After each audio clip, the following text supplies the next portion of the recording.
Je le disais dans les titres, la situation à Gaza est explosive. L'armée d'occupation israélienne poursuit son agression contre les civils. Le dernier bilan fait état de 151 morts, parmi eux 40 enfants et plus de 1000 blessés depuis le début de ces attaques. Et pour plus d'informations, nous avons en direct avec nous à partir de Gaza, Fares Chahine. Vous êtes correspondant à Gaza du quotidien Al-Watan et de Radio Algérie International. Merci d'être parmi nous. Fares, quels sont les derniers développements sur le terrain?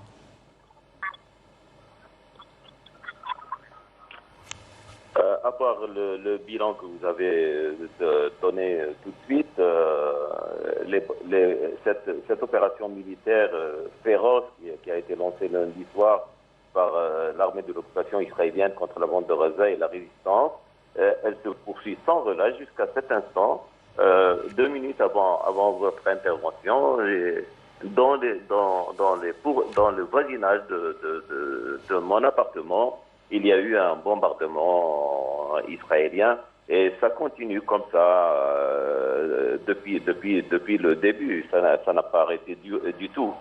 Je voudrais signaler que cette agression se résume en des bombardements aériens, surtout par des avions de chasse ou des drones. Et puis, il faut signaler que l'artillerie et la marine de guerre israélienne participent également à ces bombardements.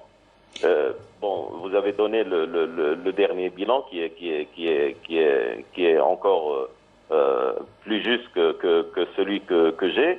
Et l'événement le plus sanglant d'aujourd'hui, ça a été la tombée au martyre de 8 enfants et 2 femmes dans le bombardement de la maison appartenant à la famille Abu Habab, dans le camp de réfugiés de Shati, qui est loin de chez moi de 2 kilomètres. Donc, j'ai entendu personnellement les explosions des missiles qui ont frappé cette maison aujourd'hui à l'aube.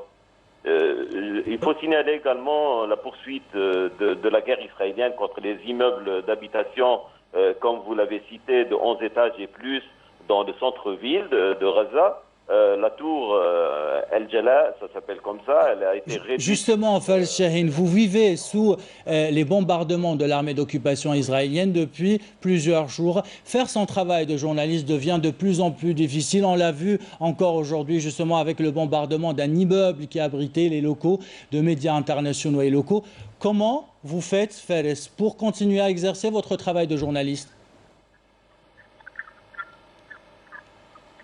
Vous savez, si les grandes agences de presse ont des difficultés, alors imaginez un journaliste qui travaille en solo, si je peux dire. Il faut dire que moi-même, je suis sur le terrain et donc je suis témoin de beaucoup d'événements qui se passent autour de moi. La ville de Gaza, c'est une superficie qui n'est pas très grande. Et donc, tous ces événements, tous ces bombardements de sites importants, j'en suis témoin d'une façon ou d'une autre.